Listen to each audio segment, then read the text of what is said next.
सांगली जिल्ह्यातील उपळावी या गावी सिद्धेश्वर मंदिराची आरती भरवण्यात आलेली आहे आणि या यात्रेमध्ये हजारोच्या संख्येने नागरिक उपस्थित होत आहेत, दर्शन घेत आहेत आणि कुसुंबा हा मोठ्या संख्येने या ठिकाणी घेऊन येत आहेत।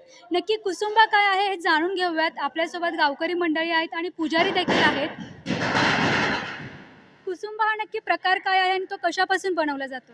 कुसुंबा हा जायफळ, खसखस, दूध, गूळ यापासून बनला जातो। हा थंडाई ह्या दिवसामध्ये असते, त्यामध्ये थंडाई असते, त्यामुळं हा कुसुंबा देवाला केला जातो। मंदिरामध्ये पालखी काढली जाते, तर पालखीचं नक्की काय महत्त्व आहे?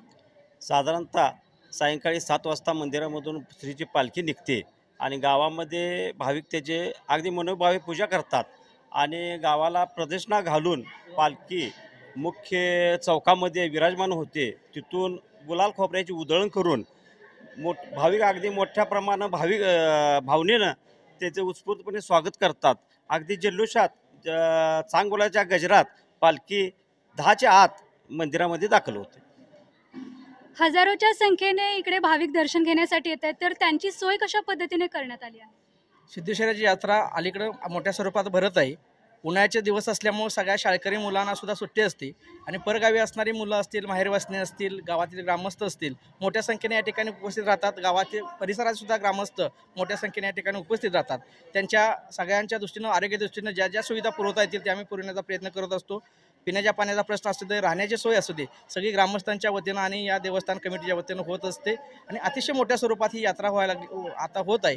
आणि हे मंदिर जे आहे, हे मंदिरसुद्धा लोकवर्गणीतून जवळजवळ 1.5 कोटीचं मंदिर लोकांनी उभा केलेलं आहे आणि लोकांची एक श्रद्धा असल्यामुळं आणि नवसाला पावलेला देव असल्यामुळं हळूहळू दिवसेंदिवस हे यात्रेला मोठ्या स्वरूपाचं रूप येत आहे।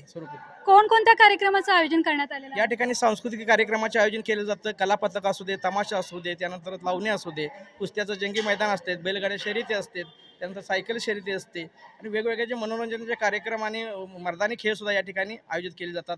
लेझिम पथक असतं, जहाज पथक असतं, त्यानंतर मुकुटाचा खेळ या ठिकाणी असतो, या ठिकाणी वालूक मंडळ असतं। अगदी म्हणजे सगळ्या प्रकारच्या वराठी किंवा सगळ्या प्रकारचे पारंपरिक वाद्य या पालखीमध्ये आणि यात्रेमध्ये सहभागी झालेले असतात। सध्या आचारसंहिता लागू करण्यात आलेली आहे, तर हे कार्यक्रम आयोजित करताना कोणकोणत्या तुम्हाला अडचणी आल्या? आचारसंहितेच्या संदर्भात म्हणायचं गेलं तर सुरुवातीलाच आम्हाला परमिशन घ्यावी लागली।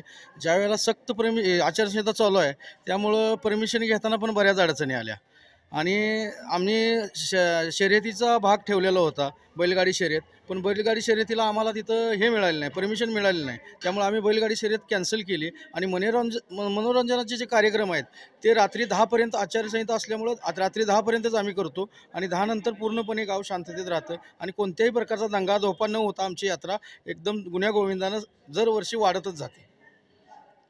मी अपर्णा गुरव, जय महाराष्ट्र न्यूज चॅनल, सांगली।